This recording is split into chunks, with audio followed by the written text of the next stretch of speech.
Man, there's something about this movie. It reminds me so much of the 90s, even though we're not doing Super Throwback, September, this particular moment. But it's like everything that screams about it. I remember the TV show, and then afterwards, like this was an actual remake and whatnot. But anyways, I know I'm talking to a mystery guest right now, and it's a little weird because it's more like I'm talking to myself, which is kind of cool. But it's cool. It's back. I know I got this. You got it. I got this. Anyways, welcome back. Welcome back to the Classics. The cinematic movie podcast takes you back to 20 years ago. Here on iHeartRadio, iTunes, we're Apple Music, Spotify, Spreaker. We're on so many things. YouTube, for whatever reason, we never bump YouTube like at all. I'm your host, Danger Nev, and welcoming back, finally, coming back from his 1 week siesta is my guy, Jay Alonzo. What's the deal, Cinefolks? I'm back. I'm not officially back yet, but for this special episode, You're kind of back. I'm kind of back. I'm feeling pretty good. I'm kind of back for the special episode. We actually took a break from Super Throwback September for today's episode with a very special guest. We will introduce her in a second. I want to send a quick shout out to our boy Lund, who's been filling in for me. Yeah, Lund, boy. Appreciate you, bro. Thank you for jumping in and taking over while I was unfortunately away. And I thank everybody for your thoughts and your prayers and the well wishes. And I'm doing good. I'm all right. I'm good. He's all right. I'm good. Good. But we also have a special guest, obviously, and I was shocked because like Jay's been like hitting her up since like January. No. We're underselling it. I've been on her line. On her line. Like, yo, listen, we come from the same background. We come from the same school. You want those success stories out of Vegas. I need you on this one. Oh, cool. You know what? I'll be available around September. Okay. It's far, about a year from now, but it's all good though. It's all good. And then literally last week I hit her up and said, listen, so your appearance on the show is scheduled for next week. Are you sit down and do it? She said, hell yeah, let's do it. See, professionalism at its best. This was a courtship. This was you sliding into the DMs. Yeah, but other reasons outside of reasons you would slide to the DM. You know what I'm saying? I'm really trying to like this is the professional DM. I needed her voice for this episode. And funny thing, the movie that we're doing today is one of our favorite movies, so it works out perfectly. With that being said, allow me to introduce today's guest, Las Vegas native, Mojave High School alum, professional basketball player, Chelsea Hopkins. What's going on? What's up, everybody? How's it going? Thank you for joining us. Thank you for being very punctual. I'm happy to be here. Like you said, it's been a long time we've had this in the works, so I'm glad I finally made it. Yes. I'm glad I'm still alive to make things happen. But hey, Let's is what not it get is. Morbid now. Nah, not at all. Halloween yet. Nah, not at all. How was your before you, bro? How was your week, Chelsea? I had a great week, actually. My brother was in town. He doesn't live in Vegas anymore, so he came to see me. Spent some time with the fam. I'm going overseas in about 2 weeks, so just trying to get all my family time in. Went to the movies last night to see Hustler with my mom and my brother. So it's been a good week. Can't complain. I also saw Hustlers over the weekend. Jeez, I wonder why. Just being at home, man, being bored. So I ended up, let me go catch a flick real quick. Let me catch a flick real quick. So I went and caught a flick. Caught Hustlers, actually. Surprisingly enough, I really enjoyed it. I thought it was pretty dope. How was your week? This is so I took Friday off. Mm-hmm. Luckily, so now I'm only back to day 4 of Infinity, or at least until October. You need that reset. I need that reset. It's going to be. We got so much exciting news coming up with Beat, so it's pretty amazing. How about that Revolt Summit though? Yeah, shout out to Los, man. Los went out to Atlanta. He did the Revolt Summit. I was able to shake some good hands. Got with Diddy. He got with I believe T.I. and he was Khaled. Yeah, he was present for the T.I. Candace Owens debate. Yeah, which was crazy. That was. Oh yeah, I saw weird. that. Yeah, you saw that? About that. Well, I didn't watch the whole thing, but I saw the clips when T.I. was going in. T.I. was. To say going in was an understatement. He was really going in. You know what I'm saying? Right. But you can't help but really kind of side with him. Like, listen, he's making some very valid points here. Like, what you're saying is some bullshit when you really think about it. But above all else, though, man, B had a great place out there. You know, we definitely got our foot in the door and got recognized by Diddy himself. That was pretty dope. So, hey, man, sky's the limit from here, bro. Shout out to Los. Yep. All right. I'm so excited to have you on here because I'm such a sports fan. And obviously, being also Mojave alumni, I got to ask a lot of questions, but I can only ask a few questions apparently because time is limited here. First of all, what was it like? Did you get drafted? Did you get drafted? And then when you were playing overseas, what was that experience like? Okay, so I started at Mojave, as you know. I was there from 2008. And basically, no, I actually went undrafted, but I committed from Mojave. Right, you went to Duke. Duke University. Ooh. Correct. Yeah, so right to Duke, yeah. Right out of high school, I was doing pretty well, probably like 7th ranked point guard in the country, maybe 50th overall. Talk that talk. So, you know, had a really good little, you know, high school stint playing AAU, travel ball, the kinds of things that you do basically to get recruited. I ended up picking Duke. I visited Texas, USC, Cal, a lot of West Coast schools, which is surprising. I ended up going to school on the East Coast, but I was super academic at Mojave. Graduated salutatorian in my class. There you go. And so, like, at the time, it was like Duke and, you know, it's kind of the best of both worlds. Like, elite women's basketball, they were like number 3 in the country. Right. And then obviously super prestigious academic schools. So I'm like, okay, you know, I got to do it. You get this opportunity. So things started pretty well at Duke. Actually, I was like 7th man as a rookie, you know, freshman coming in, doing my thing. But then after like 10th game, we were on the road. I remember like it was yesterday. We were on the road at Western Kentucky and I tore my meniscus going up for a rebound, landed kind of awkward, you know, whatever, tore my meniscus. The coach was really positive. Hey, you know, you've been so great for us. Like we just, when you get back, everything's going to be great, like blah, blah, blah. So I came back at the end of my freshman season. You know, towards the end, we're at the conference tournament, like I'm playing, but I'm just kind of like making the teams even, you know, not doing too much, not hurting the team, but not like really myself. Right. So I was just like, okay, you know, I just got to get through this season. Then I'm going to go home, be with my family. I'm going to rehab my knees. I'm going to get stronger. Everything's going to be great. And then actually it was maybe like 3 or 4 days before I was supposed to go home. Anybody that has had surgery or a procedure like during the season, you have to see the doctor before you're excused to go home. So I go to see the doctor and I'm just like, okay, you know, let's get this over with. I'm ready to get back to Vegas. And she was like, okay, well, you can go home for 2 weeks instead of the whole summer because your meniscus is still torn. You got to come back and have surgery. So that's basically 2 meniscus tears in a 5-month period. Wow. So I'm a freshman. I'm far away from home, 3,000 miles away from home. All my family's in Vegas. I didn't really play the second half of the season because I got injured. So I was just going through it. So I was just excited to, you know, get back to my family, to be around, you know, people that I love and encouragement and positivity and get healthy. So needless to say, I go home for, you know, a little bit of time. I come back and have surgery. And then here comes my sophomore season right around the corner really quick. And I still kind of felt the same.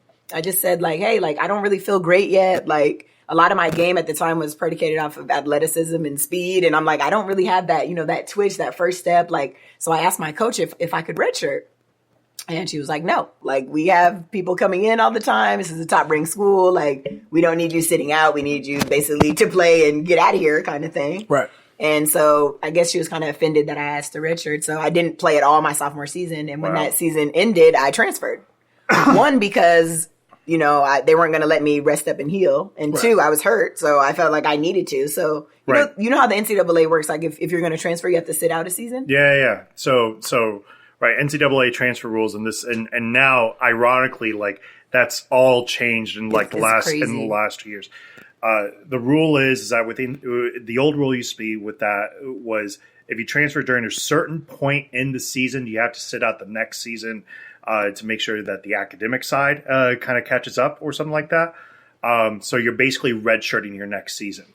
Now it's literally like you can get that waived, and the reason why I know this is because as an NCAA football fan. Justin Fields, who played for Georgia, I'm a big Georgia fan. He's now the starting quarterback for Ohio State, even though he was backing up Jake Fromm. on that side. So yeah, so I understand it, at least in the transfer side. But so you went to San Diego State, right? Right. Well, when they do the whole transfer thing, the NCAA put that rule in effect to try to deter people from kind of leaving and switching schools. But in my case, like I was injured. I didn't feel good. I didn't feel like myself. Like, you know, so it wasn't. You gotta do you. Yeah, it wasn't any problem for me. So, and I also just wanted to go back closer to home. Right. Like, look, I'm not playing. My mom and dad can't come to any of my games. I'm 3,000 miles away. I had surgery, and my mom couldn't be there for the surgery, but she's flying out after. So it's like I just was like, if anything happens to me from this point on, I just want to be by my parents, like with my family. Yeah. So reopened my recruitment. I still had a lot of schools that originally recruited me. And I just said, like, look, I just want to get as close to home as I possibly can. And UNLV was too close to home because it's home. Right in the backyard. Exactly. Yeah, we're good on that one. It's like right down the street from here. So the crazy thing is my sophomore year, Duke played San Diego State in the NCAA tournament. There you go. We played them in the Sweet 16, and we beat them, of course. But the coach, Beth Burns, was like, hey, like, you know, if you want to come play for me, you know, I always got a spot for you. I really just remembered that and was like, look, I'm going to San Diego State. Like, I literally called her and said, hey, I'm coming. I'm transferring. Like, do you still have a place for me? And next thing you know, I was at San Diego State. There you go. Going to Cali one time. That's pretty awesome. So then afterwards, so you beat Duke in the Sweet 16. I think the Elite Eight, you guys lost to I'm not going to get it.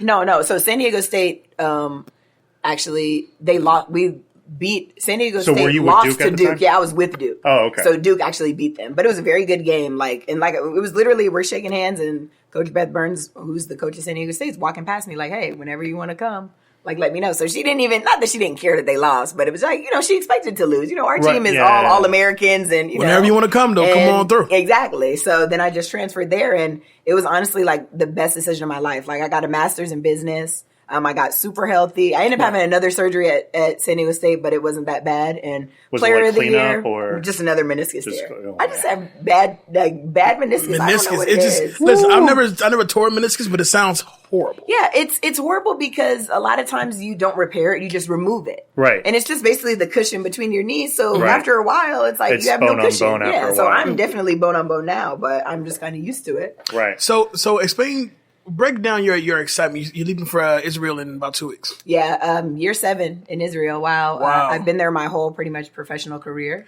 And one of the most awesome things about that is I remember prepping for today's show. Just like that, I was going over some stuff, but I noticed that over there, you're a star. Like. I've done pretty well over there. No. Don't be modest now. You guys sell yourself. You're a star over there, and even before we got on the mic, you said that there's bus stops with your face on it. You have billboards with your face on it. When you come out to ball, people are like, "Yo, Chelsea!" The only thing there'd be a billboard of me on is like a wanted sign, like FBI's most wanted. It just kind of looks like me. It's not me. Trust me, that is not me. But explain that. Explain the difference between playing here in the U.S. versus going overseas and kind of building this superstar aura around you. Because I thought it was dope that you said that you had player cards. Which is, I just think the support overseas has just been like tremendous, like for women's basketball, and they just do a lot to uplift the league. And I think they do a lot more so just for the kids. Like they want the little girls to say, like, you can be like her, you can, be good at sports. Like it's, everybody always spends so much time comparing women to men, but it's like, why can't we both be great in our own right? Right. And I think that's because that's definitely unfair. Yeah. And that's what I appreciate overseas is that it's not always a men versus women thing. It's these are professional basketball players and women can do it and guys can do it and women can be great and guys can be great. And it's not it's not so much head to head and so much competition. And that's kind of the feel that you get. They want the women to have everything that the men have. And it's still a discrepancy in money, as it should be, because, generating revenue and different things, you understand that. But they don't make us feel like less than of players just because, we make less money or because we're women and we're not maybe, equal in terms of athleticism and stuff like that. But they don't make us feel like we're not professionals. No, that's great. And you know what? That's a fantastic segue to my next question. So one of the biggest controversies that kind of came up this past summer, or I guess you could say early summer, was U.S. women's national team, obviously for soccer, is a fantastic accomplishment for the country. They won the World Cup, and they played their hearts out all tournament long. They were clearly the best team in the tournament, and they came and they pretty much whooped that ass. Men's national team could do better. And let me be fair. See, I was born and raised outside the country. Even though I'm a U.S. citizen, American and whatnot, and I understand men's basketball, men's soccer, men's sports here in the stateside, I also fully understand what it's like on the other side, from Eurobasket to La Liga to Premier League and so on and so forth. One of the biggest controversies that came up after the tournament was the idea of fair pay. And you talked about the revenue side. As a finance major, I totally understand this. But I kind of want to get a little bit more of your thoughts on that. First, let's make sure. I want to make sure that I'm quoting them correctly. But they basically want to make sure they're getting paid fairly for the performance that they're basically making. Not necessarily we making so much more money than the men or anything like that, but being paired fairly for the performance that they're making. Am I getting that correct? Absolutely. And I was aware of I watched the Women's World Cup in soccer and all that, and it was amazing. I don't really know exactly how their money works. I can kind of only speak from a basketball standpoint. Right. So let's talk about that from the basketball side. I mean, for whatever reason, we'll get B players in the NBA making $180 million a year. Now, we'll get into arguments on blogs and whatnot because I'm an idiot and I do that. but in terms of how the pay is coming forth, because on the women's side, definitely overseas, pay is a lot better than it is women's side national from the United States. So, without divulging way too much into how much you're actually making or anything like that, what can you say on that? Well, I can say that in terms of when women are saying, women's basketball players saying that, that they deserve more money, they're mostly talking about the distribution of revenue. And so, you hear these women saying, hey, we want more money, but they're not saying, hey, I want as much money as LeBron James or Kevin Durant or whatever. They're specifically saying that the revenue distribution in the NBA side is 50%. The players get 50% of the generated income. And the revenue on the WNBA side, the players get 20%. Right. And granted, they don't generate as much money, but the league needs to do a better job of marketing and generating money, and then paying the same distribution that they pay on the men's side to the women. And that's basically what the women are saying. And it's kind of unfortunate because you look at all the different things too, besides like the pay, you have women's professional teams that are on Southwest, like commercial flights, like when they have a game the next day, the travel schedules are hectic. They're flying around for, 18 hours and then they're expected to go out there and perform. Like, right. I think there's just a lot of different things that could be done to boost the league up and to make it better. And, me specifically, I was at the Aces Chicago WNBA game the other day live. I was actually sitting courtside. And it was amazing. And I think if people would stay away from the negativity, and a lot of people don't want to watch because they're like, no, we're not going to watch this game where women think they deserve to get as much as men, but they don't even give it a chance. Which is such a crazy way of thinking, because I've caught some WNBA games where y'all balling out better than what men are. Did you catch the last one with the Aces? Yes, that's the game I'm talking about. It was incredible. Incredible. The steal that happens, yeah. Like I felt bad because I know that she put a little bit too much time on the clock, but I was like she didn't know. She didn't know. So one, it would have been horrible if she missed the shot, but it was amazing that she made it. So it was. I'm gonna mess up her last name. Dearica Hamby. Yeah, Thank you.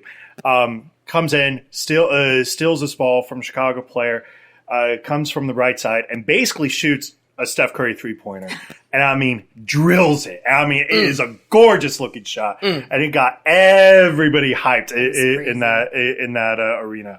It was insane. So and that's all I've been talking about. Like everybody's like, oh, did you watch football? I was like, fuck football. Did you watch WNBA play? This is second week of NFL. The fuck do I care about that? Exactly. Let me know when it's past midseason. They're balling right now.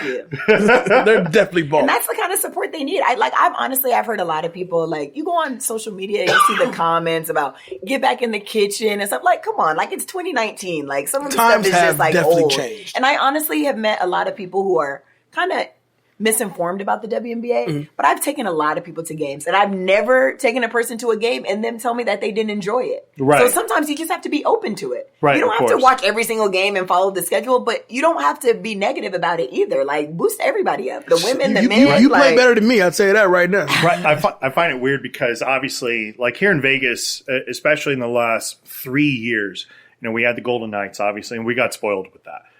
The Aces came in last year, and now they're in their second year, and they look strong enough to win it to win it this year. Yeah, we had the Aviators, who was like the first time they made the playoffs in 20 years, and now we're about to get spoiled with the Raiders. So it's like I find it weird how, and then of course we have the Lights as well, which is the second league soccer team, but they had a major men's national team star on there, Freddie Adu. Don't get me started on him. But I find it so hard when it's like when you're trying to celebrate the success of a city and celebrate the culture of the city. Obviously, Golden Knights are going to take the cup right now, because of everything that happened. Yeah, I was at the preseason game when October 1 happened. So it was a devastating thing that happened. It was like the last preseason game and things like that.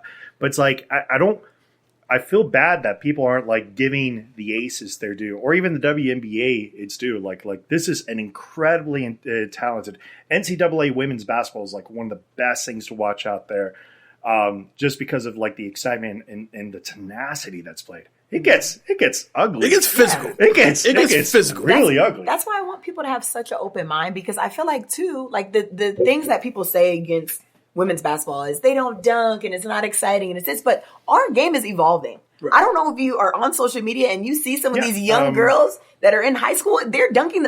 Our game is changing, and it will naturally change and take its course, but that doesn't mean that you have to bash it because it's not equivalent to something else. Della Donna. She became the first WNBA player to get 50, 40, 90. Yeah. The game is changing. And to put that in perspective to other NBA players, there's only been maybe 20 in the history of the entire NBA. Yeah, it's not even 20. It's less than that. Right, and exactly. It's that crazy. It's so insane. Here's a woman doing something that 95% of the NBA has yet to do. Right. And that's an accomplishment in itself. There is ways that you can support the women and, appreciate them in their own right. But it typically goes unrecognized. Exactly. Yeah, which is horrible. It does. So, which brings me to my next question. You being a Las Vegas native, you, Sequoia Holmes, shout out to Sequoia as well. You're highly respected here in the city. You're the love is crazy for you here at home. Where do you see yourself in the next? Let's say the next 10 years. Where does the legacy of Chelsea Hopkins go? I was like, who could see the next 10 years exactly. It's such a generic question. She just talked about her meniscus tear. I know. It's such a generic question. But honestly, when you say Chelsea Hopkins' name, especially in the city, that name rings bells. It's highly respected. So I appreciate that. Absolutely. So you have the LVRJ that covered you pretty heavily, heavily, actually, during that last year. Mm-hmm. So with that love, what do you tend to bring back to the city as far as your legacy of playing ball? Okay, so I think I have probably about 3, maybe 4, God willing, playing years left. But I'm just totally, and everybody who knows me knows this, I am all about Vegas. I just bought my first home here. My family is here. Anything I could absolutely do to enhance the city, to make it better, to have people appreciate it. That's kind of what I want to be involved with. I want, my dream job, I have a master's in business, is to do basketball operations. Yes, with the I NBA, knew it! With the NBA team. And I pray, I really pray this, that, Vegas will have our chance with the NBA team. And then I can stay home forever. I can literally live in Vegas for the rest of my life. It's coming soon. Like they talked about, I think it was in beginning of August, they talked about how, Henderson had like a secret meeting with like an MLB, like the Arizona Diamondbacks, to like get them to come out here. I mean, they had like a presentation and like everything. So and Adam Silver, they talked about a short list of cities that would get a team, and Seattle's on the list, and Vegas is on the list. Like, so I really think like hopefully God's timing will be perfect for me to just walk off the court and walk into the office. Well, there you go, and then just make Vegas better. Like, come on back home. I think the one thing, and I'm really glad that we have somebody of your caliber onto our show because hey, big ups to us, right? But I think it's great, especially with the changes now happening into the NBA with more acceptance of women's talent and women's coaching. I think the assistant coach of the San Antonio Spurs, she had a long career in the WNBA. Becky Hammond. Yeah, Becky Hammond, and she's incredibly well respected. And they were talking about like it's just around the corner where coaching is going to happen. Would that be something that you're interested in, into coaching? I actually am not interested in coaching. Really? I really love player development. Like, Sequoia is really big on camps and clinics. She actually has a clinic next weekend that I'm going to help her with. But I love like getting out there and, and practicing with the girls and, helping them, change the game, work on their game pretty much. But I've never really had the desire to coach just because I just feel like, there's a lot of other things that people don't see that go behind the scenes with coaching. And that's not something that I'm interested in. Like, I love basketball too much that, sometimes the politics and a lot of other things you have to be involved with is just kind of not really my style. So as long as I can stay around the game, as long as I can be in it in some, form or fashion, then I'm okay with it. But I don't necessarily want to coach. And I feel like, too, on certain levels, like, the part that I like the most is the development. And if you're going to do that, then you really need to coach like high school or like college. And once you start coaching pros, like they are who they are. You may, fine tune them. Like, I've been I mean, we all know LeBron coaches the Lakers anyway. So that's my guy. But he's my guy too. I'm a Laker fan, but we know who's the coach over there. Yeah. So it's like, you're not really, when you're helping these pros out and teaching them little things, but you're not really developing them. Like they are who they are before they get to you. Wow. So I'd rather do basketball operations. Like, I would love to be a GM and give input on who would make our team better. It's like a dream job that for kind me. of stuff. I would love to be a GM of like any sport team. I see you geeking out. Oh, I could. I see you geeking out. It's funny because I'm actually about to go for my master's in business myself. So probably UNLV, but there's a couple other schools that are they're flirting with me. So once again, we want to go ahead and thank you for joining us, man. Thank you so much for joining us, man. It's been awesome. A long way to get here. Now this movie that we're talking about today. You said the movie doesn't age well. I think you're bugging. I think so. Let me be fair. I do enjoy this movie, but there is clearly one person carrying this movie. Because all the white people in this movie are just stupid, and they're on his nuts the entire time. Sound personal. They're on his nuts the whole time. Tell me they're not. I don't think so, bro. Maybe not all of them. How many times were they like, "That's Malone." Like, that's Malone. like what? Well, if you don't know what we're talking about, that's not how white people talk. We'll see. We are taking it back to 1999 with Blue Streak, original release date of September 17th of 1999. Shares opening weekend with American Beauty, Breakfast of Champions, and For Love of the Game. Production. That wasn't a bad weekend. That's an amazing weekend. I mean, American Beauty for sure. Breakfast of Champions, I've seen it maybe once. For the Love of the Game is an underrated baseball movie. Kevin Costner, right? Yeah, it's underrated.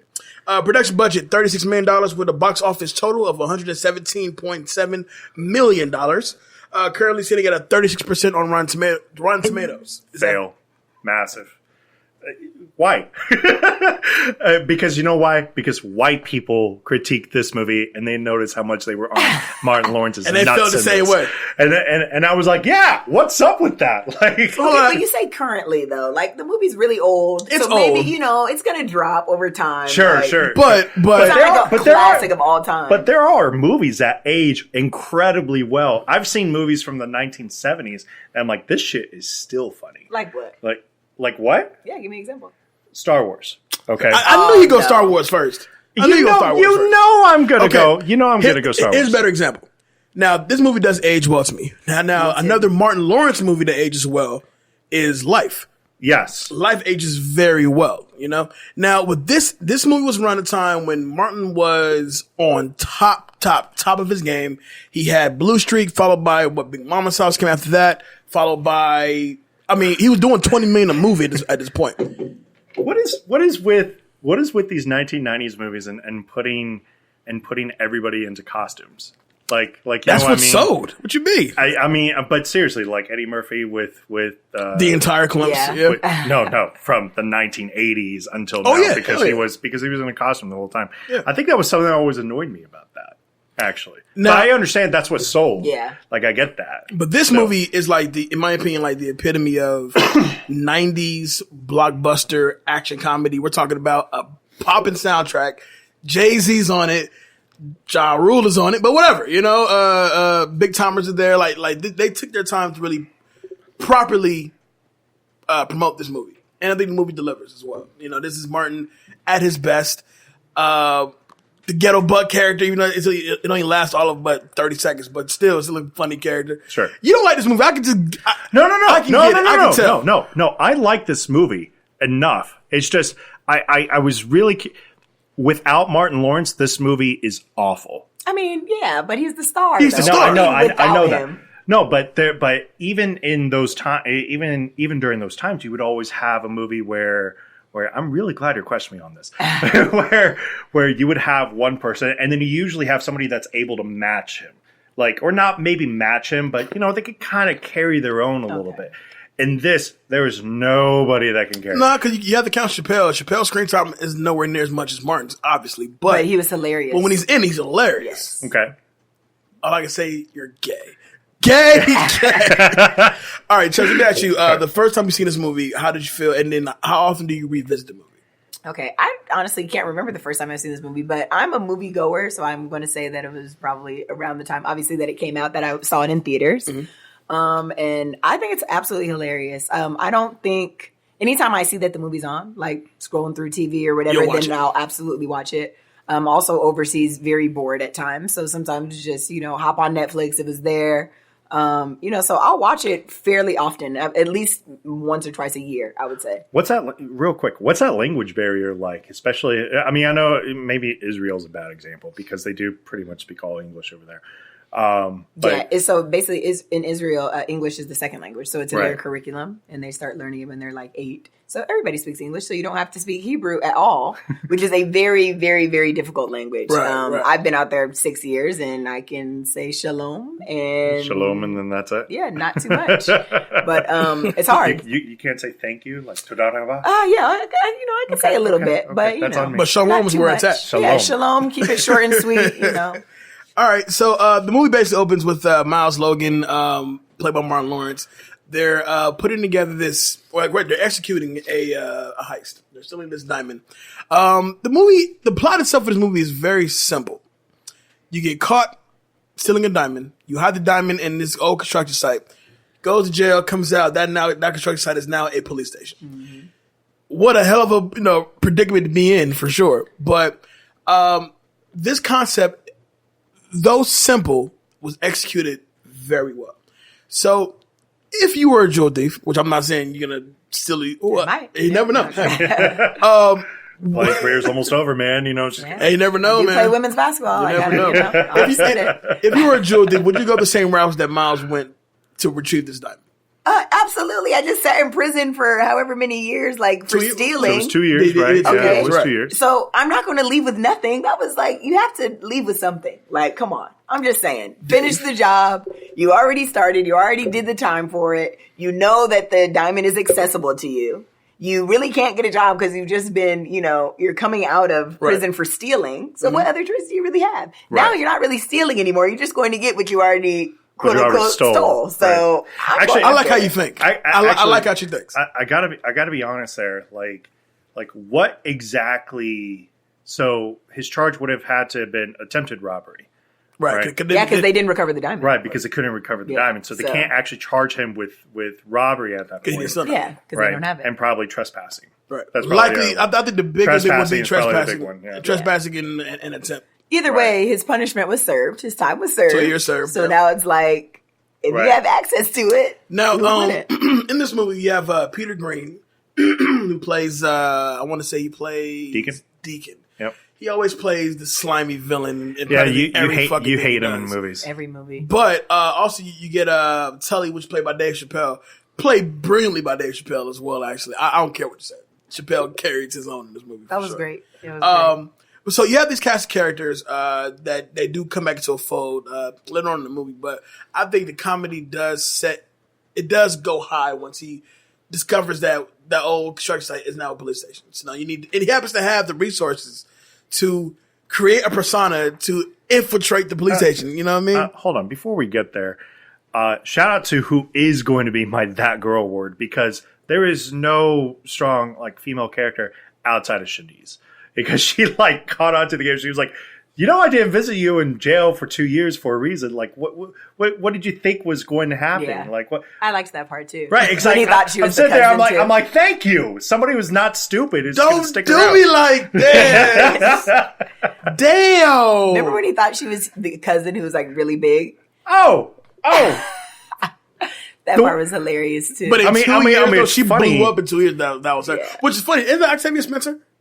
It is Octavia Spencer. Jesus Christ! Oh my God! It's Octavia Spencer, and I'm like, well, that's just rude because she's a gem. A gem. She's a gem now. Hey, but he didn't say that he wouldn't take her back. He just said you got better. Damn, girl, he says you got favoom. He says, my apologies. Can I buy you some cereal? I would love to actually get somebody that listen. Let me buy you some cereal real quick. Also, actually, apparently $22, which is what he got back from jail, and one shoelace. Mm-hmm. Apparently can take you pretty much everywhere in Los Angeles because he got flowers. He took a taxi. He got a hotel room. Had a hotel room. Yeah. I'm like, man, $22 goes everywhere. I was like, that could barely cover Jack in the Box right now. Yeah.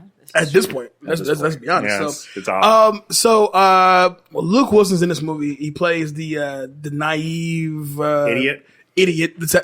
I get your point. I see your point. Thank you. There we go. Okay. Tell me what was so amazing about Luke Wilson that you wanted to be that character. Let me ask this. What's his name? Carlson. Okay. You hesitated. No, I didn't. Carlson. He was second billing on this. Yes, he was. Yes. He was second billing. He plays such an idiot throughout.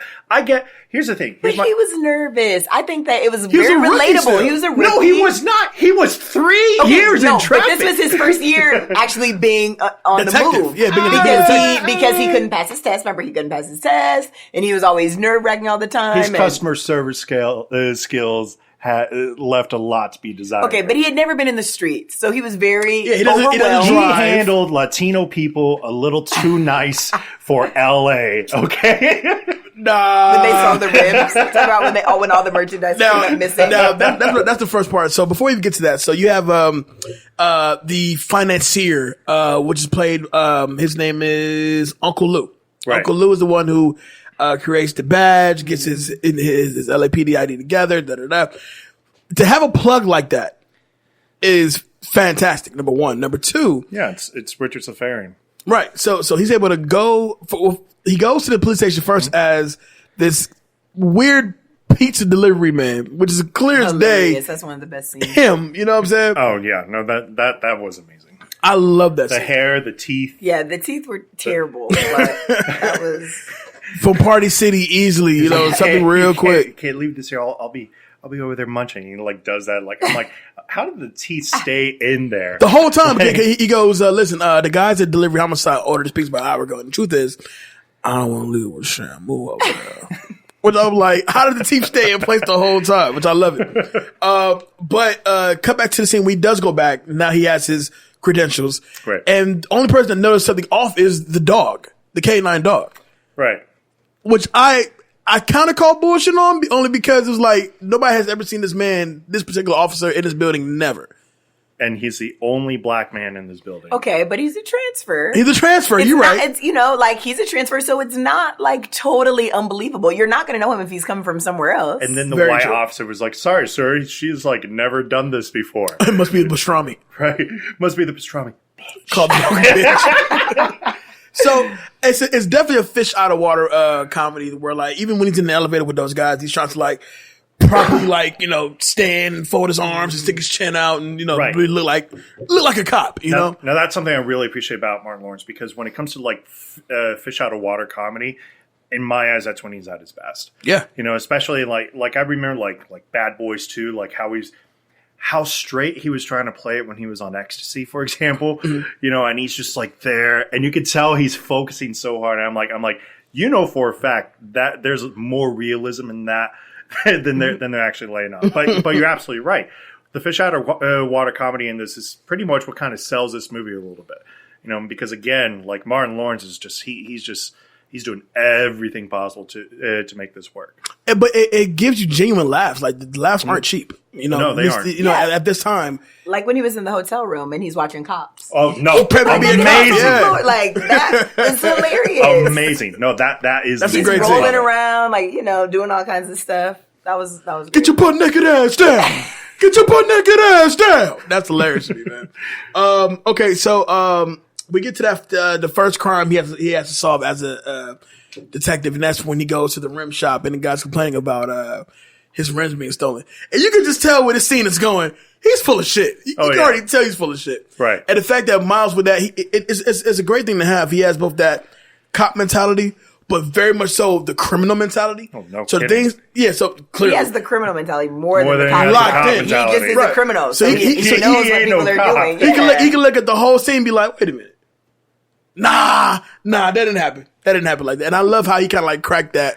Especially because they go to the broken window. And I'm like looking at this window. I was like, it's not even fully broken. Yeah. Who are you expecting to crawl through there? Tiny Tim? And then he said that they lifted the stuff out of the window. And he's like, these things are heavy. Kind of shimmy all the way through. Those are rims, bro. One rim itself is like Exactly. 60 pounds.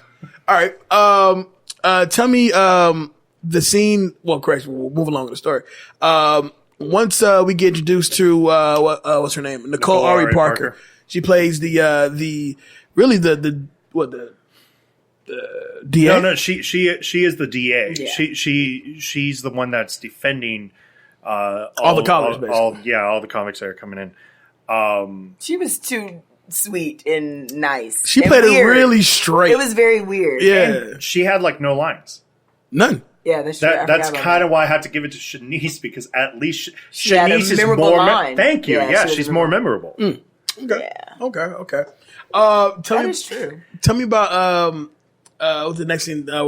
He goes to the supermarket and Chappelle's in there as Tully robbing the store. So right, because he drove back, Hilarious. and when he drives back, this is close to my cut that out, but it's too amazing because he goes over this hill.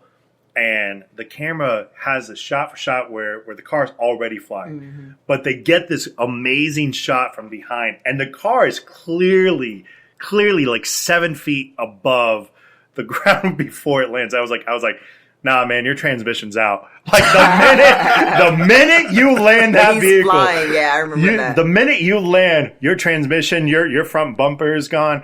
You got an oil pan leak, And I can tell you, that particular street in LA, I know that exact street that they're on. And yeah, if you gun it, you can definitely fly. Most definitely. But besides that, too, just that car scene they exchanged between him and Carlson was hilarious, too. Like, man, wake me up when we get there. He's driving How long slow. did he get your driver's license? He's like, can we get some, can we get some music? Like, he was just hilarious the whole time. I mean, I love the truck.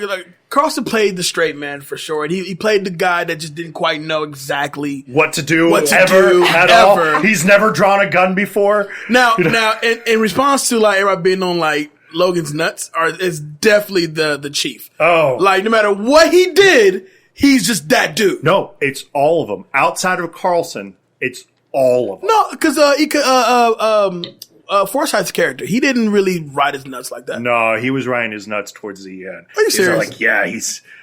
That's like old school right there. That's how police work should do. When he's kicking the shit out of everybody in the interrogation room, he's not even asking them questions. He's just whooping the shit out of them. So Tully shows up as he's looking for some sort of aspirin. Tully shows up to rob the place that he's in, right? Shout out to the convenience store for being packed, man. He was heated up. He had a revolver. He had a shotgun. A sawed-off at that. Oh, my Jesus. He had a sawed-off. Tully was packing a submachine gun. You know, I'm like, where are you guys getting all your guns at? I also love the fact that in that same scene he goes, put them on noodles and noodles. Put them on the noodles. Chicken and beef. Chicken. Cool is good. You know, I love that scene because you really got to see I want to know how much of that was actually improv and how much was actually written between Chappelle and Martin Lawrence. Right. You know, especially that alleyway scene in which, by the way, he's shooting at the police. Not just kinda, he's busting at the police. But not only that, but so first of all, Lawrence is sitting on the ground. He's just eating like Frito chips. Luke Wilson's dumb ass is like, hey, you okay in there? Touch him alone. I'm coming in. Like, dude, can you shut up? You know, you're gonna get your dude killed. But I love Chappelle's character. Chappelle's character in this movie is like an idiot savant. It's like, it's like, he's the guy like you wink like, yo, come on. He has no fucking idea what you're talking about. No, he isn't. But if you say go out the back way or take 2 steps back, you be thinking he's talking to him. So he'll do it. You know what I mean? Or like, oh, wink, wink. I have no clue what you're talking about. I love how Chappelle played that character. He played it to where like, there's people out there that really do exist like this. You know what I'm saying? 100%. Yeah, man. 1,000%. We know some people. Shout out to Mojave. shout out to all of Mojave. Absolutely. So, all right. So, for you, the dynamic between Chappelle and Martin Lawrence, how did that work out for you? Hilarious. I mean, you know, when you get any two people like that together, you just have to expect that it's going to be a good time. But I liked a lot of their exchanges. The funniest one was Martin Lawrence was trying to hype up kind of Dave Chappelle about how much of a killer he was. Yeah, you know, this guy right here, you know, show him the net and eye, you know, maneuver or whatever. I rip your lips off and kiss my ass with them shits. Like, that kind of stuff was just funny. And like I said, I kind of wonder too, like, was that improv or just, you know, because they're just naturally funny people. Like, some of that stuff, I don't think people can write that. Like, I think that, you know, they're just doing their thing and it, you know, it makes the movie. No, sometimes you just gotta let it flow, you know. But to keep the movie going, Peter Green, Deacon, is he's on the hunt looking for Miles, who's on the hunt looking for the diamond. Now the funny thing about this whole situation was every time he got close to even grabbing the diamond, something always just got in the way. You know what I mean? To kind of fast forward a little bit, when he finally does see the diamond, they're about to go out to do this big bust. Right. At that time, Peter Green or Deacon now knows where he's working at, what you're up to, and what your plans are getting the Diamondbacks. So now I'm trying to beat you to it. So, is there ever a role for Peter Green to play where it's like, all right, you're a good guy? Nope. No, never. Not that I can No, think of. not that I know of. He wasn't really big into romantic comedies. Huh? You know, That's I don't know. crazy. He was always a slimeball. That's crazy. Now, to pick up on your point though, the FBI guys didn't too much ride his dick until later on in the movie. I'll give you that. I'll give you that. Because they didn't believe, they weren't convinced. They weren't sold on him. Like, who is this guy? But you know? everybody, at that point, he had everybody in the department on his side. Outside Nicole Ari Parker, who had no lines in this movie anyway. Now, I can't think of his name, but he's also in Bad Boys. But he was the one that they booked after the FBI. You're talking about the Italian guy? Italian guy. Mm-hmm. And he just proceeds just to whoop his ass, right? Yeah, there's no question. That's what I love about it. He's not even asking a question. But I'm going to get him to talk, though. Right? Yeah. He got him to talk. He just whooped his ass the entire time. I just love how like he kind of just he squeezed the door against his face and then punched the window that his face is on. Love that with a passion. So, all right. So the action in this movie, there was definitely no lack of action. Right.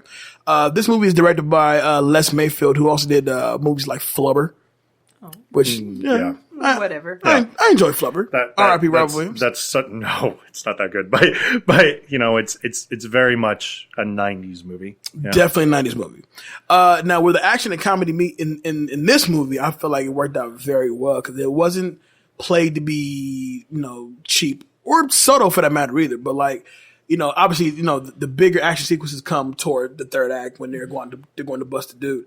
Now, Dave, when you first seen this movie, do you remember when you first seen the movie? Yeah. All right. I went to theaters for this one. We all did. Yeah, I know I did, but I can't remember it. This is a while ago. Dope. All right. When we get to the scene when we get introduced to what's the bad guy's name? LaCroix? Man. I could be wrong. His name is something. Yeah, it was something. LaFleur. Right. So you also know that's the same bad guy from Home Alone 3. Right. Yes. Mm-hmm. So when he finally shows up, and then their FBI's following Miles to this sting operation, right? We get this great improv that what Chelsea brought up earlier between Dave Chappelle, I can't think of the actor's name, who plays LaFleur, and then Miles, of course, with Deke. When I tell you Dave Chappelle in this improvised part, it has to be improvised. It has to be. I cried laughing. When I tell you I ripped my lips off, I rip your lips off and kiss my ass with them shits. Yeah, rip your lips off, kiss my ass with them shits. I rip your tongue out, lick my balls with them.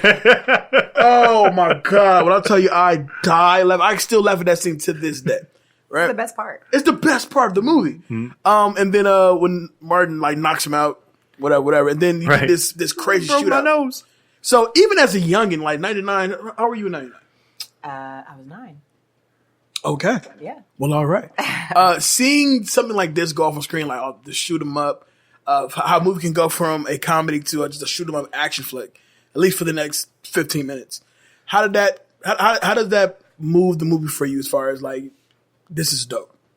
I mean, like you said, I think any great movie has like a flow to it. Mm-hmm. You know, sometimes even the best movies, whether, you know, forget whatever the genre is, but even a sad movie, you know, it could bring you down, it could lift you up, it could, you know. So I think like that movie just has great flow to it. It doesn't feel forced. A lot of the stuff feels, you know, like it comes very natural. Mm-hmm. And so for me, I enjoyed the, you know, action scenes because it's like, you know, hey, we just laughed a lot. We just cracked up. Okay, now it's time more serious. Let's, you know, check this scene out. And then we'll be laughing again like 20 minutes later. So I really enjoyed it. But you can't think about that diamond. You cannot think about the diamond. Yeah, you know, it's in the back of your mind. Even when you're laughing, you still know where's the diamond? purpose of the, you know, the movie. And so as Deacon takes off, the ultimate MacGuffin. That is the ultimate MacGuffin. Mm-hmm. As Deacon's taking off, he's driving to the Mexican border, which geographically wise, that's not entirely true. Yeah, I was thinking that too. Yeah, they're not that close to the Mexican border. But for movie wise, it makes sense. Now, what, 2.5 hours away? A little longer than that. If they were in San Diego, they would be close. They're in San Diego because they're in LA, right? Yeah, so being in LA, you're not really. So they're in LA. LA to Carlsbad is an hour and a half. Carlsbad's about 45 minutes north of downtown San Diego. Right. So 2.5 hours maybe from the border. Maybe 3 on the But in San Diego, they'd be right there. Right, exactly. You know, San Diego. So put that aside. Deacon is driving to Mexican border, which is smart because no one wants to go past the border. They can do nothing. In a Brinks truck. In a Brinks truck. Right. That's not creepy at all. That's not. All right. Now this is where the height of the action really does kick into gear because you have Martin chasing him in the squad car. Right. And this is where the budget of the movie does kick in right here. You know. And I love this because you have that standoff between Deacon and Miles. Not really a standoff, but you slowed him down. Got the flare gun into the pit, right. And now this is where I don't want to say Martin shows his chops, but when he gets the diamond back, obviously Deacon shot Eddie way in the beginning of the movie, and Eddie ended up dying. Right, yeah. Right. But when he hits him with that slow motion, boom, drops it, and then walks away like a boss. I'm like, all right, Martin, I see you, bruh. It's so cheesy. Is it cheesy? We've seen way cheesier though. Come on, we've seen way. It's a little cheesy. The little drop. Why not? Hanging out. I don't know. It's just cheesy. That's for Eddie. The gun drop is for Eddie. You know, drop the handgun. That means nothing to you, Eddie. To you because it killed Deacon. But also in that moment too, like it didn't have to be that way. Right. Like Deacon was too greedy and too selfish. His plan, which is why basically Martin ended up in prison in the first place, was because he wanted to have the diamond to himself. Yeah, you're being They're in this together, doing this heist, trying to pull off this, you know, and you kill Eddie, then you want to kill me, and then, you know, it's selfishness. So it's like they could have been off in Mexico together with the diamond and all the money, and then there's no movie to. But it's Peter Green. Nothing is fair with Peter Green. I like how the federales didn't even care. No, they didn't. They're like, all right, white guy dead. Yeah. There's now a black guy just hanging out in the country now. I gotta say this though, like you could tell there was a little bit of a moving mistake here. So he shoots a flare gun into there, and I was always thinking about this. Like last time I'm sitting there and I'm watching the scene. He cuts him off, gets in front of him, and then slams on his brake. Mm-hmm. How the fuck did his car not? Yeah. How are you alive, Martin? Mm-hmm. Because he's doing 85 in a truck that's made to withstand it's built to last. Not only that, he jumps off the back of the Brinks truck. Like, no problem. No problem. You're doing at least 80 right now for sure. I'm like, how are you not, broken shoulder? You couldn't do that little gun drop afterwards if you got a broken shoulder. So, Chelsea, go ahead and wrap this movie up for us. How does this movie wrap up? So, basically, Martin, does what we have to do to Deacon. He has the diamond, and he, does the walk away after he drops the gun. He's heading back to the border, in which his partner, Carlson, figures out who he actually is actually a criminal, who he is, right? After saying Los Gatos and Las Palmas. So they have this exchange, and Martin doesn't really say, yes, I'm a criminal. You're right about everything. It's kind of a little weird exchange, but Carlson realizes, wow, this is, you kind of see him playing everything back in his head, everything that happened as to why, they're able to solve these crimes and why he thinks the way he does. He told him to think like a crook. Yeah. Think like a crook. And he's right at the border, and they basically let him go. So, his jurisdiction, they can snatch. He's literally, he's literally within an arm's reach. What's he gonna do? But shake my hand. Clef, come on back over. But I will say that I think your finger was over the Mexican border. They kind of, I don't know if they had some type of appreciation for the little things that he did accomplish. He was kind of killing it in the police force. I mean, I think he also made them feel he shakes things up. Yeah, that's Malone. This is a walk in the park for him. That's Malone for you. Malone for you. He's solving all these different crimes and that big drug bust and stuff that they had. So it's he is a criminal, but he helped us. So it's okay, let's just call it even. I think the diamond's been missing forever anyway. Let him go. I think for Carlson and Forsyth's character, I think it's more so he made them feel like they were a part of. Sure. That they were, all of a sudden they were respected. They're respecting now, sure. And what we did, make crack this case, you know what I mean? So and for that, he taught Carlson everything. Carlson learned a lot of valuable lessons. He knew nothing, you talked about. Like how to drive. Exactly. So the basics, how to not be afraid. I think he was timid most of the movie. Yeah. Send him alone. Coming in. He learned way more valuable lessons than actually just needing to lock Miles up. Right on. Well, that's Blue Streak. I can see we great got movie, that. Man. Great I hope movie. everybody has seen this movie. This is kind of like a classic to me. It's not a classic, but to me, it's a classic. Word. That's word. And I give you that. It's still funny. I give you that. You can always laugh, no matter if you're feeling down. Good little pick me up movie. Yeah. I like it. So Dave, you kick it off for who's getting your That Guy award? It's going to be Martin Lawrence. It's pretty easy. Miles Logan. Or Malone. Right. Miles Logan Malone. Whatever, MLM. Whatever you want to call him. Why? I mean, he carries the movie. He was definitely the funniest. Mm-hmm. He definitely had some acting chops coming in to this, and in a way, this was kind of a coming out party for Martin in this case, where it's can he actually carry a movie? And while everybody else wasn't that great, he was solid. Now I'm thinking about it. I think this was the first Martin Lawrence led movie. Probably. Because prior to this, it was Nothing to Lose, in which he's top billing, but he's with Tim Robbins. He didn't lead Life. I would say Eddie. Yeah, Eddie led Life. But he's still a main character. He leads Bad Boys, but at the time, no, that's a split. Anything with Will Smith on it, he's the first Bad Boys was Martin was the bigger star at the time. So really, it was. And you just get overshadowed by Will. 100%. Okay. And then prior to that, only he led was his, which was Dylan Lime's 11 Hate. So that's only he had done that was his. It wasn't until Black Knight that we got to start really appreciating him. Okay. Who's getting that chick award? Shanice. Tamala Jones. Yeah, she was amazing. She literally told him off. She was like, I'm not that interested. Why do you think I didn't visit you for the last 2 years? You lied to me our entire relationship. Yeah. You go. Like that. That's it. That's it. That is exactly how I want my women. Full of work. Every white person in this movie Get off Martin Lawrence's nuts. I That's understand you got that's Malone. You know, like give me a break, guys.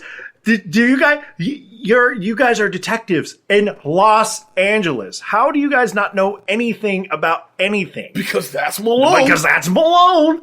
You know, Malone's here to shake things up. All right. Oh my God! I want to kill all of you. Cut that out. Every white. I'm just kidding. Cut that out. In a way, I'd probably shorten the driving scene. The driving scene with Luke Wilson and Martin Lawrence. No. Shorten it. That was a good part. It is a good part, but I mean, there's Wake just me up when we get there. No. The first part is fine. It's the part afterwards where he's driving back. It's like all I really needed was the first time he launches that car. Okay, that's fair. That's fair. I thought you were talking about the initial one. No. The initial I like because that's character development. I'm talking, all I needed was the first time he launches it, and you could have literally cut to the next scene, and I still would have been just as happy with the scene. Iconic scene. Every interrogation scene in this movie, because it's exactly like every criminal's dream to get into a room with a dude where the police has your back, and you just whoop the shit out of the dude. That's the American way. That's the American way. That's the American dream right there. Our special guest today, Miss Chelsea Hopkins, who's getting your That Guy award. That guy. You know, I don't want to give the answer every woman's to give, so I'm gonna say, give me Dave Chappelle. You can tell it. Tell me. All right. He's very funny. He's funny. Yeah, I mean, just you didn't see him that often, but when you did, it was always pleasant. It was always funny. You're always going to laugh. Gay. That scene is amazing. Kills Malone. And what do you know about him? Well, I can tell you, sir, that he's gay. Gay. Love it. That chick. Wait, pause really quick. Can you imagine? Would that scene get by in this day and age? Yes, absolutely. Think so? Absolutely. No, it's too sensitive it's of Chappelle times. or because of just today? Yeah, not if Chappelle said it, because he doesn't care. He's going to say whatever he wants to say. Right. But if anybody said this. Because it's Chappelle, that's why it gets away with it. Nah. If it was anybody else but Chappelle, no. Dave Chappelle just did a comedy series. Yeah, and everybody was mad about it, which I thought was funny. Yeah, I thought it was amazing. That chick award. It has to be Shanice. I mean, there's only two girls in the movie. Like you said, you can't give it to the girl who has no lines. Like, True. She has 5 lines this entire movie. She's very pretty, but 5 still. lines. She's bomb. She's very Nicole pretty. Parker She's is gorgeous. bomb. That Full award. Every white guy in It has to be Carlson, but I still liked his character, and he tried. He did his best. Stall him out. What would you cut out? What would I cut out? Let me think. I don't know. Let me think. I don't have a part that I think I would cut out. Like, I thought the movie was very well played. Like, everything kept me engaged. It wasn't boring. Yep. So this is a tight movie. Like, it's a solid hour and a half. It's maybe a 137. It's a solid 90 minutes. And every piece, like, but it's not. The soundtrack went platinum. Like, it was. Yeah, it was. It was good. Iconic scene. Iconic scene. I mean, I got to go back to my boy Tully. You know, I rip your lips off. Kiss my ass with them shits, and then when he drops them, and he makes them, yeah, love that scene. Love this great scene. My guy Jay Alonso, who's getting That Guy award. That Guy award is going to clearly go to Miles, Malone, Logan, however you want to, whatever. The Federale. Martin literally carries this movie. I mean, for this to be maybe one of the first times he was the star, top billing of the movie. He carries it, man. It's funny. I can still laugh at it to this day. He's actually quite a strong character too, which I didn't think he'd be that strong. But he's quite the strong character. He's balancing out playing both the criminal and the cop. So yeah, Martin. Very cool. Very cool. That chick award. Nicole Parker is fine. Oh my! But I'm gonna give it to Shanice as well. I really should give it to the cousin of Shanice, only because she took all them jokes. But she didn't really talk either, though. No, she had one line. She opened the door. Your dumbass cousin. Yo, sad ass, sack of bones here. Exactly. You know what I'm saying? But she took all that heat. There was a lot of heat she took. So, I give it to Janice. Yeah. Yeah, that was so convincing. That Fool Award. That Full Award, I'm going to give it to the sergeant. Sure. Captain. Yeah. Whoever else is on his There's Malone. There's Malone. Yeah, because when Malone is in there with him, he literally sees the fact that he's a bowler. Right. And he uses the bowling thing to kind of get in. That's where I knew That's where I knew you're from. You're a bowler. You no fucking clue where this guy came from. You just want to, okay, whatever. But yeah. But you're right though. If anybody's like riding dick, it's definitely him. Yeah. No matter what. That's Malone. Yeah, that part's hilarious to me. But yeah, that's my full award. Cut that out. I wouldn't necessarily cut it out. I would kind of want to enhance it more. I kind of want to know a bit more about LaFleur. I wanted to see, him being this hardcore, violent, drug pusher. I kind of get more about him. Yeah, okay. I get it. They focus more on the comedy, but and then when he comes in, he does what he does. But I feel like somebody like that particular actor can bring a sense of, though this is a funny scene, I can see why you're scared as shit. Right. Because like this can go wrong at any time. Yeah. So Right. so that I wanted more of that. Iconic scene. So many. I would say in the alleyway when he's trying to convince Sully to give up the gun. Yeah. And he goes, I'm working on something. You're blowing it for me, man. And he goes, this is going to hurt a little bit. And just beats his ass like in front of everybody. First, Tully wants to keep his gun. He wants to keep keep my gun. Can't keep your gun, man. Like handcuffs, man. And then he goes, now this is going to hurt a little bit. And just beats him up. Totally with his random $50,000. Because apparently $22 doesn't get you far enough in LA. But I love the fact that scene literally wraps where he goes, remember, you don't know me anymore. Until he goes, I sure don't. Nope. You never used to be so violent. Yeah, love that. So let's get to some quick hits, man. We can wrap this puppy up. Quick hits. According to Dave Chappelle on the Oprah Winfrey Show back in let me do it again. According to Dave Chappelle on the Oprah Winfrey Show, a scene was written during filming in which his character was to wear a dress while disguised as a prostitute. Chappelle adamantly refused to perform the scene. The writers complained to the producers, who then tried to convince Chappelle to do the scene, but he still refused. According to Chappelle, he felt that it was a part of a disturbing trend in which African American men wear dresses in film. Solid. There were plans. There were plans to do a sequel, which never materialized. However, the script for Blue Streak 2 was reworked and now became Bad Company. Chris Rock and Anthony Hopkins. Wow. Yeah. During pre-production, the film was originally supposed to carry a hard R, but after deliberations, the studio had to tone down the film script to PG-13. This meant changing the plot, dialogue, and characters. John August was hired as a script doctor to make these changes. Let me speak on that real quick. If Blue Streak was a hard R, like hard R, comedy still, but a hard R, would it have enhanced it a little bit? No. You know, I think it hurts it. Me too. Because the problem with hard R's is a hard R movie usually has to do one of a few things. One, the violence has to be pretty extreme for it to get that. Like a good example, the upcoming Joker movie that's about to drop. Like they were talking like the NC-17 was at least in play at one point during production before some edits brought it back down. Right. The comedy has to be so raunchy that it almost takes away from the movie. I just don't think it really, or there has to be nudity to an extreme to definitely some F-bombs. This is a family-friendly movie, in my opinion. In a way, yeah. Like, it's in a lot of ways. In a lot of ways, there's crime and stuff like that, but it's like you said, like it's not real. I could have a 10-year-old watch this movie. Correct, exactly. And feel okay. Exactly. Well, let's be real. We were all about that age when we saw it. Right. Basically, yeah. So, but we're all corrupted, now, so it doesn't matter. We ain't shit. Let me do two more. The police station is actually a facade that was bolted onto Los Angeles. Do it again. The police station is actually a facade that was bolted onto the Los Angeles Central Public Library.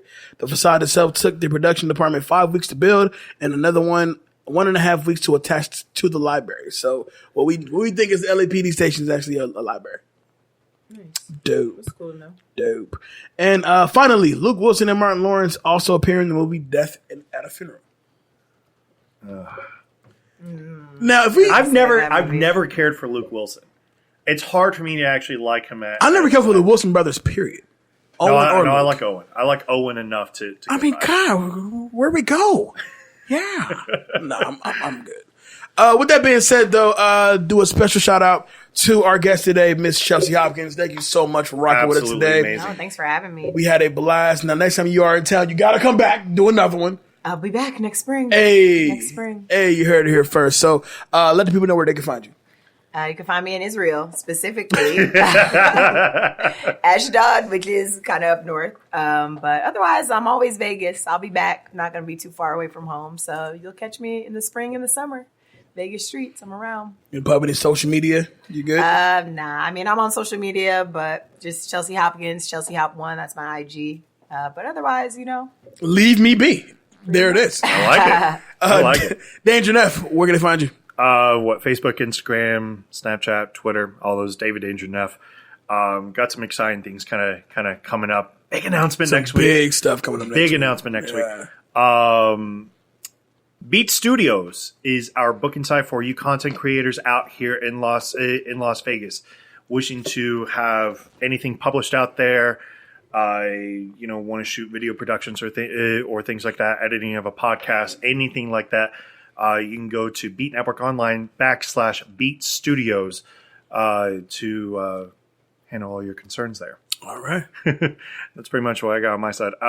Jay, where can they find you? You can find me on all the social media simply at I am Jay Alonso. That's Facebook, Instagram, Snapchat, and Twitter. You talk to me and I talk back. Of course, the Back to Classic Movie Talk page is up and popping. Go ahead, jump on there and join the conversation. Of course, also spoiling the classics. Also being ran by my man Dave. Or is it? No, I'm still running. So they're cool. I just haven't watched movies lately. Jump on that. Also, another big shout out to my guy Lund who filled in for me. He will be back next week. I will not be on the show next week, but I'll be back on the show after next week. Okay.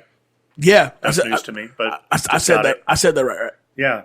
Sure. That makes sense. Yeah. Anyway, with that being said, shout out to everybody at iHeartRadio, Spotify, Apple Podcasts. Once again, another big shout out to Chelsea Hopkins for rocking with us today. Thank you so very much. Absolutely amazing. Shout out to the whole city of Vegas, man, for rocking with us. Actually got it to a point that we're on now. So I know. We're getting there. Shit. That's weird. Man, I don't know how I feel about that. Get my taxes right.